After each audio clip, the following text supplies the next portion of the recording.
Good day mga ka-crown, your pageant tita, Tita Ella. Iliana Marie Edwana ended with second runner-up placement during the finals of Miss Universe Philippines. What could possibly went wrong during her performance that night? Wala. She was almost perfect. She was absolutely at her best and stunning. Siguro hindi lang talaga niya destiny at that night. She was absolutely at her A game during the swimsuit round. Paglabas pa lang niya ang lakas ng dating. Sobrang liit ng bewang, bawat hampas ng balakang, itinodo ni ate girl mo sa swimsuit round.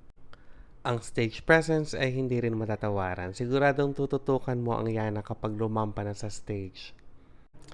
Her evening gown performance was very dramatic and classy. And talagang na-highlight ang ganda ng katawan niya sa kanyang gown at sobrang ganda ng styling. Diyosahan ang labanan niya at that time. And for me, isa siya sa may pinakamagandang sagot during the Q&A together with Miss Cebu City.